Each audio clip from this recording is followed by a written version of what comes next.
Now, let me start this off with a little warning that if you're not all caught up with The Mandalorian through episode 4 of season 2, that there will be some spoilers in this video.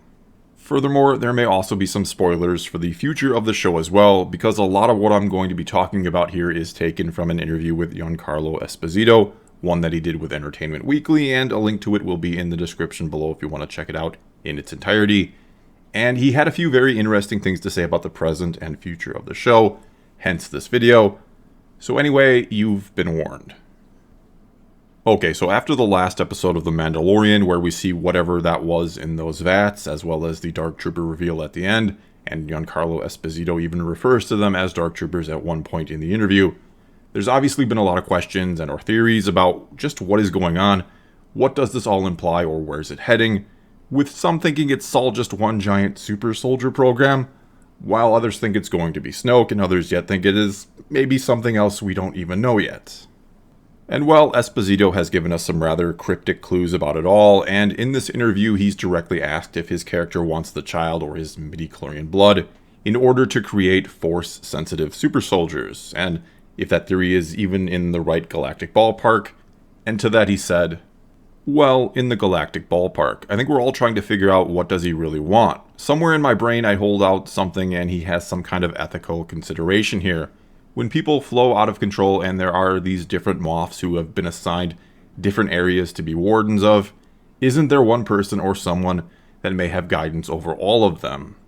They're questions that are answered. It could be super soldiers, it could be that he wants to save the galaxy. Also, why does Moff Gideon know everything about what's going on everywhere? He has some kind of incredible intelligence source. So I always hold out that there may be an altruistic reason that he is taking control or trying to. Certainly the child represents the possibility of a new humanity, of a new consciousness. So as I kind of said, a little cryptic here, but in my opinion he does sort of dismiss the idea that the super soldiers or dark troopers are something big picture. He's instead focusing or talking mainly about what are Gideon's motives, why is he doing all these things, or what does he hope to accomplish? Basically just what is his endgame goal here. And I gotta say, I'm going to make Force-sensitive super soldiers and take over the galaxy sounds way too much like a villain of the week type thing, not the plan of one who is as cold and calculating as Gideon seems to be, or that looks at the big picture as much as Esposito claims he does. So to me, and maybe I'm wrong, but the Dark Troopers seem more like just a useful weapon in his arsenal, rather than something that the show will focus on, or something he wants to perfect.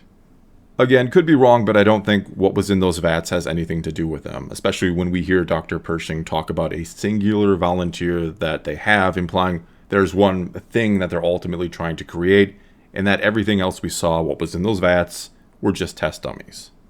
Not to mention, I think it's obvious they can't replicate Baby Yoda's blood. They can't create M-count rich blood, they have to have a donor.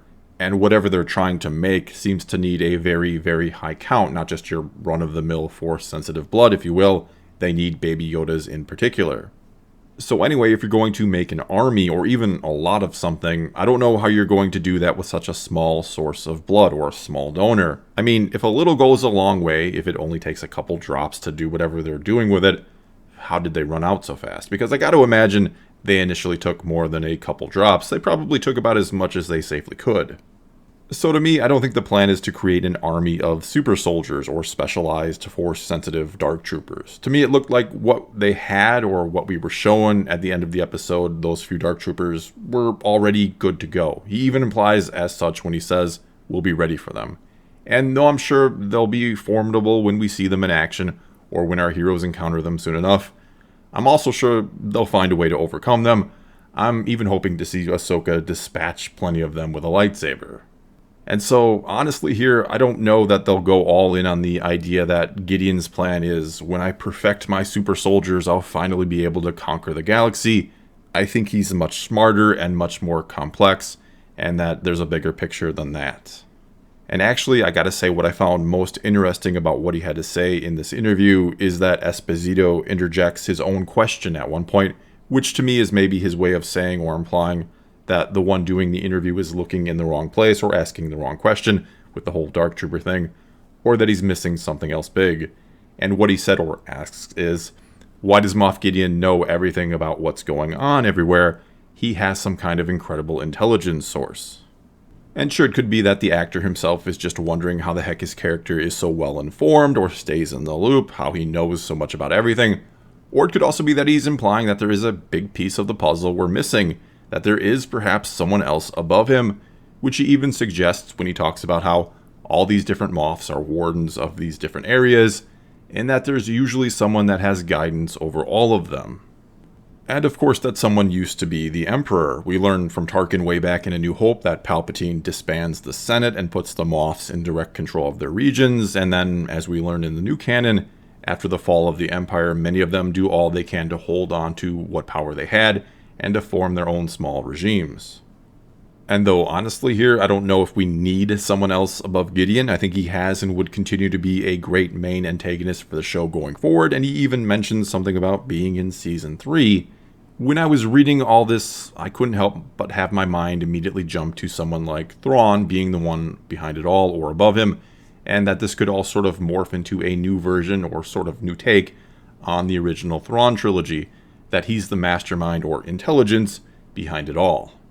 Now, I'm not saying that's what the show itself would or should become, but as I talked about in a video the other day, it's becoming clear that the show is introducing a lot of different characters and ideas that could very well become a jumping off point for other shows about these characters or ideas. Bob Iger, CEO of Disney, even suggested this very thing back in February during an earnings call. Also here, when Esposito was asked if there are any teases he could give us, he had this to say, though this time I won't be reading it for you, though you're of course free to pause it and read it for yourself if you'd like.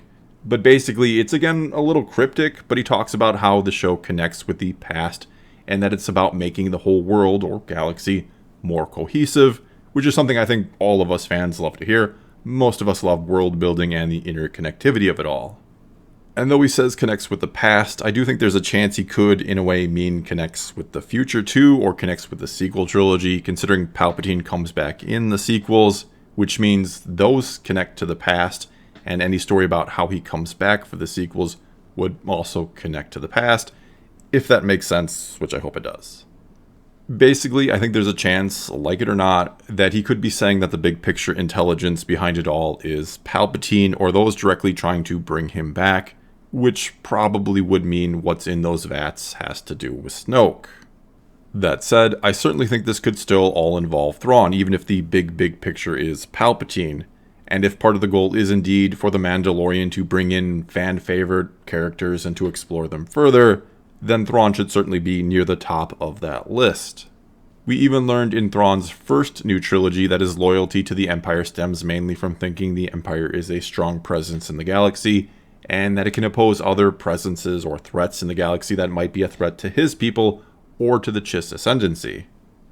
In other words, Thrawn is always playing 4D chess, and he thinks the Empire is, in a way, good for the galaxy because they're strong enough to oppose other worse forces out there, like the Grisk that we meet in the aforementioned new Thrawn trilogy. And this all kind of plays into what Giancarlo Esposito is even talking about, that maybe he does have altruistic motives, or what he feels are altruistic motives. Maybe he knows what's out there, and thinks the only way to stop it is to bring back the Empire. Furthermore, with Thrawn being the focus of yet another new trilogy of books, and the fact that his return in Rebels was one of the highlights of that show, I certainly think the groundwork has been laid for an introduction to live action. Not to mention, this could all tie into Ahsoka and the Mandalorians, and many of the other things we've seen alluded to or introduced in the Mandalorian show. Bringing Thrawn in could be just another part of the plan, which is, as I call it, the Filoniverse, a continued focus on aspects that Dave Filoni has brought into Star Wars. So in closing here, I think something big is being hinted at both by Esposito in this interview as well as obviously in the show itself, and though I could certainly be dead wrong, I don't think it's Force-sensitive super soldiers. I mean, that's one of the oldest villain gimmicks in the book, though yeah, maybe that would fit in rather well with the show considering it is in many ways a throwback to older shows. However, I think setting up big picture and more shows and stories elsewhere is the ultimate goal of The Mandalorian, which means I think something much bigger than super soldiers is coming. Well, that's all I've got for you this time. Now it's your turn to tell me what you think about what Giancarlo Esposito had to say in this interview, or what I had to say about what he had to say, as well as my thoughts on where this mystery is heading. Whatever the case may be, do leave a comment below and let's talk some Star Wars. And until next time, thanks for watching.